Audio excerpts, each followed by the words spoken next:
sau một đêm từ hôm qua nha mọi người, xã nó mới cạn như này mọi người.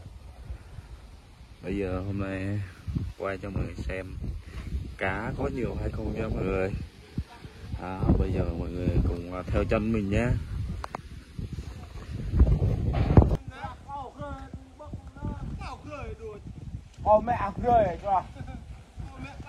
Lúc này là buổi sáng nha, trời khá là lạnh luôn.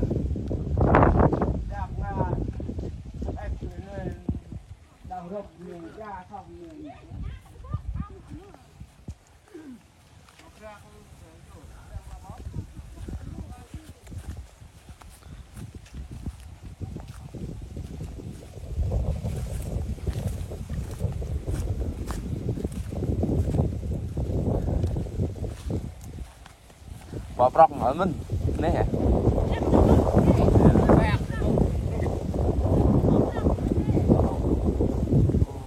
Trời gió to. Đây.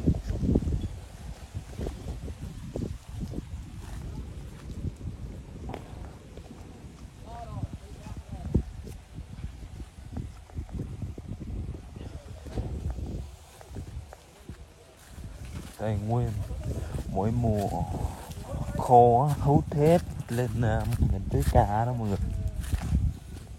Dòng hồ nó cạn, bắt cá luôn.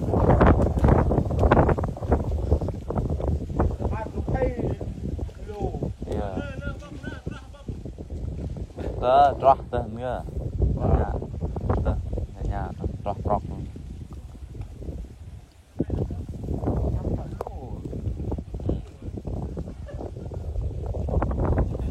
Hồ thả lúc mà còn cá nhỏ mà sót cũng mất hết một con cá lóc. Thành ra một con cá lóc nó ăn mà.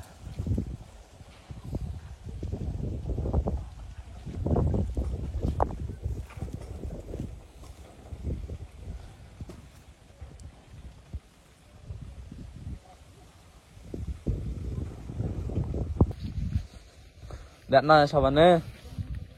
Nó nghe? Thì cho đã nói sao về? Con chuột lại ya tao nó bơm một ya bắp ngành phải đâu. Đấy. Từ sáng sớm là bắt bỏ hết vào đây nha mọi người. Bỏ hết vào đây để mà dễ lấy hơn. Ngày xưa thì năm ngoái bắt thì bỏ vào chỗ này nè mọi người, nên lúc mà lấy cho khách rất chi là khó luôn.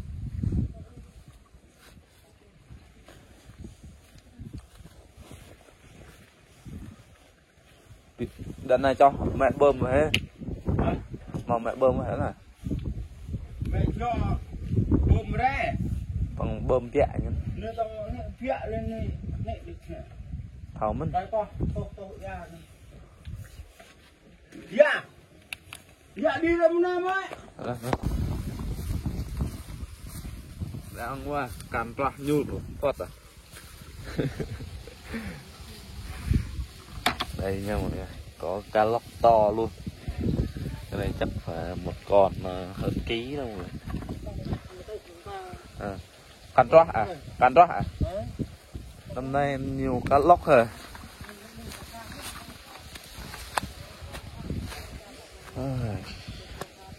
Cá lóc rồi, chưa bự luôn. Tre này ao càn toa. Càn toa.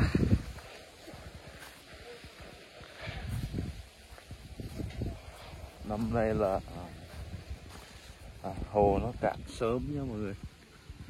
Cái ao hồ này sớm anh em mình bắt.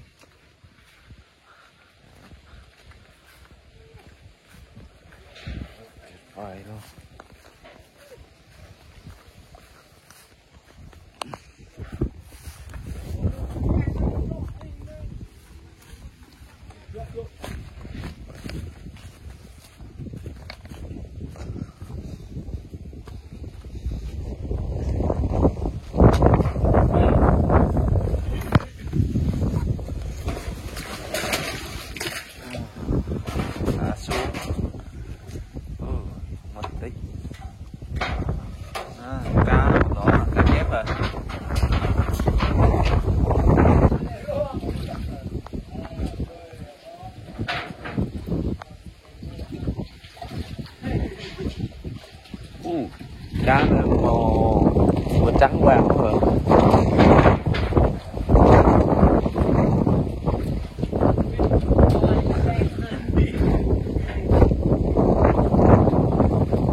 đẹp ha.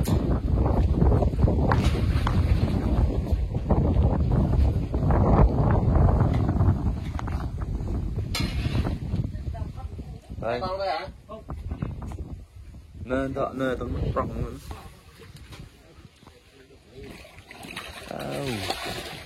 Nó con mè sắp lên rồi à? Mấy con mè to. Để nó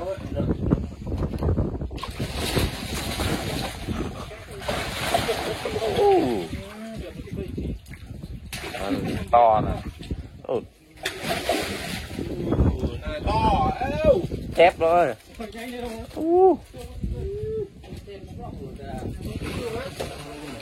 Hai con nữa. Chép to luôn á. Như một con nữa bên kia kìa.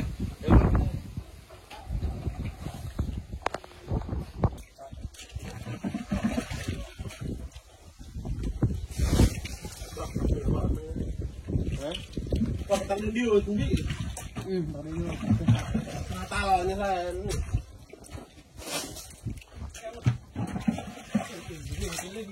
Dạ.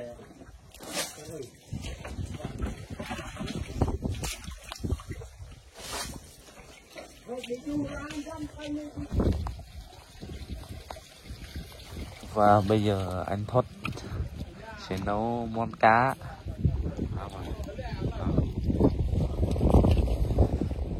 Sẽ nấu với lửa đây mà. Ai lạnh hết luôn rồi.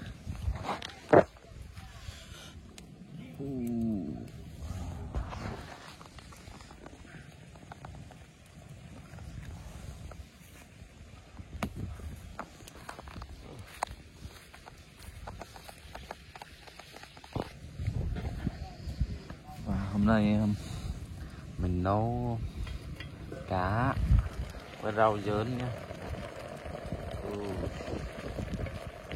Trời ta đã xanh can không to gì lật chấm xạo anh nè. Sụt thêm hạt bằng ăn thôi ạ. Đây nha mọi người, sau một buổi sáng trời lạnh rét cùng với anh Thuật bắt cá và thành quả đây là cá rô phi thì nướng nha, và nấu, và đây là cơm, còn đây là ID mệt chốt quậy không?